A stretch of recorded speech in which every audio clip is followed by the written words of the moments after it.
যারা কোরবানি করবেন তারা বিশেষ করে জিলহজের যখন চাঁদ উঠবে, চাঁদ উঠার আগে আপনাদের নখ, হাত পায়ের নখ কেটে ফেলবেন এবং অবাঞ্ছিত পশম কেটে ফেলবেন, চুল কেটে ফেলবেন। 10 দিন যখন শুরু হয়ে যাবে, জিলহজের চাঁদ যখন উদিত হয়ে যাবে, তারপর থেকে কোরবানি করা পর্যন্ত আর কাটতে পারবেন না। কোরবানির পরে আপনারা আপনাদের আগের মতো চুল নখ কাটতে পারবেন, কিন্তু এই 10 দিন কাটবেন না। এটাও একটা ফজিলতপূর্ণ কাজ।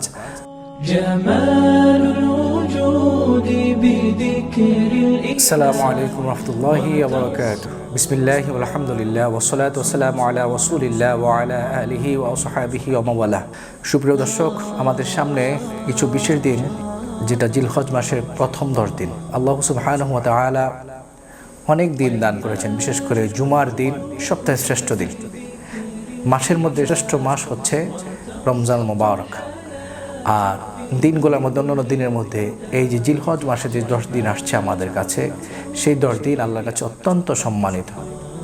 আল্লাহ সুবহানাহু ওয়া তাআলা এই 10 দিনকে অনেক সম্মানিত করেছেন, যেটা কালামে পাকে আল্লাহ পাক যার কসম খেয়েছেন। আল্লাহ সুবহানাহু ওয়া তাআলা বলেন, বা'দা আউযু বিল্লাহি মিনাশ শাইতানির রাজীম ওয়াল ফাজরি ওয়া লায়ালিন আশর।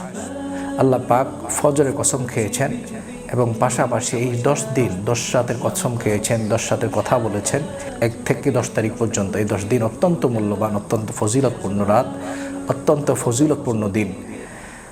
বিশেষ করে মূসা আলাইহিস সালাতু ওয়াস সালাম যে 40 দিন আল্লাহ ধ্যানে কাটিয়েছেন তুর পাহাড়ে একটান, আল্লাহ সুবহানাহু ওয়া তাআলা বলেছেন, ওয়া ইদ ওয়া'আদনা মূসা 40 লাইলা।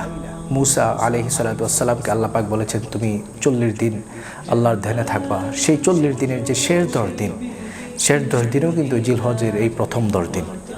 তাহলে বোঝা গেল এই 10 দিন অত্যন্ত ফজিলতপূর্ণ রাত, অত্যন্ত ফজিলতপূর্ণ দিন এবং বরকতময়। শুধু তাই নয়, আল্লাহ রাসূল আলাইহিস সালাতু ওয়াস সালাম বলেছেন, মা মিন আইয়ামিন আল আমালুস সালিহ। আল্লাহ রাসূল বলেন যে এমন কোনো দিন নাই যেটা নেক কাজের জন্য আহাব্বু ইলাল্লাহি মিন হাযিহিল আইয়ামিল আশির, যে আল্লাহ সুবহানাহু ওয়া তাআলার কাছে এই 10 দিনের চাইতে আর প্রিয় কোনো দিন আল্লাহর কাছে নাই। সাহাবী জিজ্ঞেস করলো, ইয়া রাসূলুল্লাহ ওয়াল জিহাদু ফি সাবিলিল্লাহ। ইয়া রাসূলুল্লাহ, কেউ যদি জিহাদও করে তার চাইতেও কি 10 দিন উত্তম?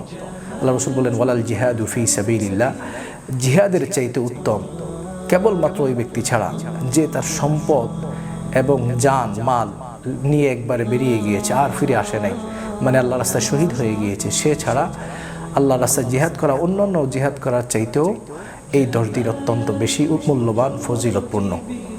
তাহলে বুঝতে পারলাম আমরা যে এই 10 রাত অত্যন্ত বরকতময়, ফজিলতপূর্ণ।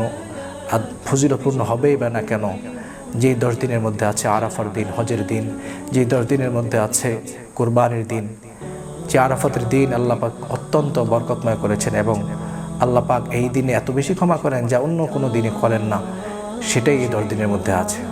আল্লাহ রাসূল আলাইহিস সালাতু ওয়াস সালাম বলেন যে আরাফার দিনে রোজা রাখবে। সিয়ামু ইয়াউমি আরাফা আহতাসিবু আলাল্লাহ আন ইউকাফিরা আস-সানাতা আল্লাতী ক্বাবলাহু ওয়াল্লাতী বা'দাহু। আল্লাহ রাসূল বলে, কেউ যদি আরাফার দিন রোজা রাখে, আল্লাহ পাক তার পূর্বের 1 বছরের গুনাহ এবং পরের 1 বছরের গুনাহ, মানে আগের 1 বছরের গুনাহ এবং পরের 1 বছরের গুনাহ আল্লাহ ক্ষমা করে দেন। আল্লাহু আকবার।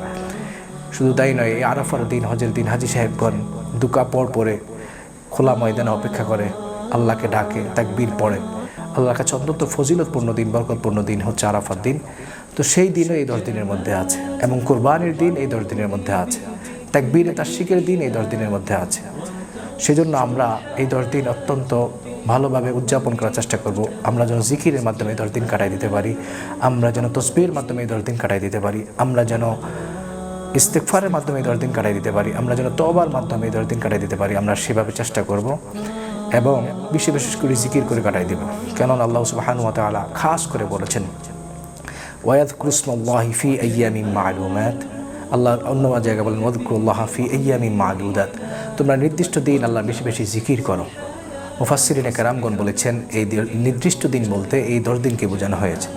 তাহলে আমরা চেষ্টা করবো ইনশাআল্লাহ যে আমরা এই 10 দিন যেন বেশি আমল করে, বেশি ইবাদত করে আল্লাহর সান্নিধ্যে যাইতে পারি, আল্লাহর দরবারে যেন রেজামন্দি হাসিল করতে পারি, কবুলকৃত বান্দা যেন হইতে পারি। আল্লাহ যেন সেই তৌফিক দান করে।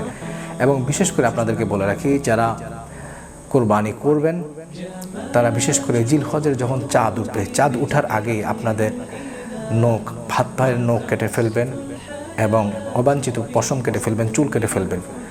10 দিন যখন শুরু হয়ে যাবে, জিলহজের চাঁদ যখন উদিত হয়ে যাবে, তারপর থেকে কোরবানি করা পর্যন্ত আর কাটতে পারবেন না। কোরবানির পরে আপনারা আপনাদের আগের মতো চুল নখ কাটতে পারবেন, কিন্তু এই 10 দিন কাটবেন না। এটাও একটা ফজিলতপূর্ণ কাজ। আল্লাহ যেন আমাদেরকে করার তৌফিক দান করে এবং সামনের এই যে 10 দিন যে আমরা পাবো, আমরা যেন সুন্দরভাবে কাটাইতে পারি, আল্লাহ যেন সেই তৌফিক দান করে। আসসালামু আলাইকুম ওয়া রাহমাতুল্লাহি ওয়া